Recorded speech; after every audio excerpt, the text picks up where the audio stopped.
अरे हीरा भैया, बोला बोला। गुलाब भैया किधर गई ना? ए दुर्विजय राजेश, ए जीतू भाई, अरे हाई देखो फागुन के लहार बहार में भाभी लोग कितना सज सवर के रहता। हाँ और का।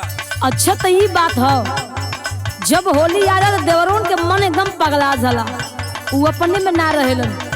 ए सुल्तान भैया, हम कुछ कहल चाहते हैं भाभी के। अच्छा अच्छा का कर जाता हो बोला। भौजाइन के मन लसियाइल बा, रंगीन फगुनवा आइल बा। अरे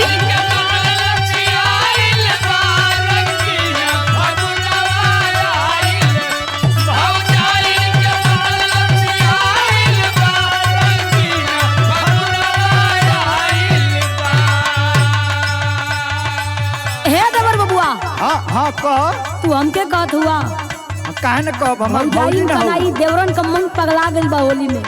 ये कुल कहबू। सुना, देवरन के मन लसियाइल बा, नशा में ही खूब नसाइल बा। सुनत हुआ?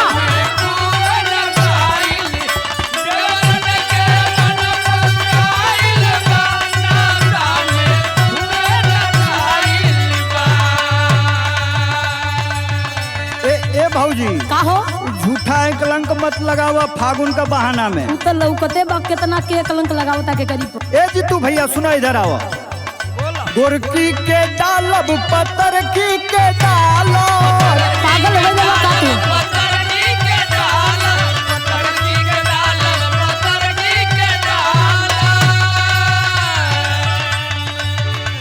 संवर की के डालब, मोटकी के डालब।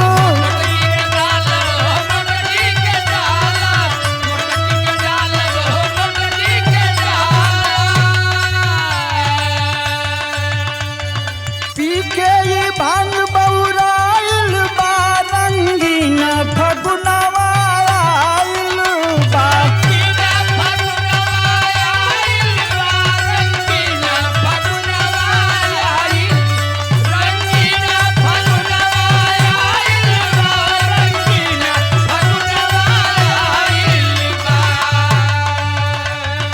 बच के रहा देवरन से डाले चपक के।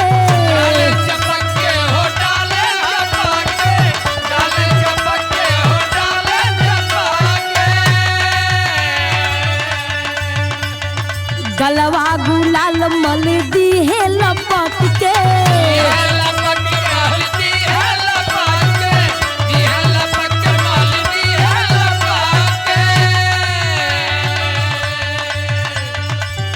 रमेश राकेश के मन अगुता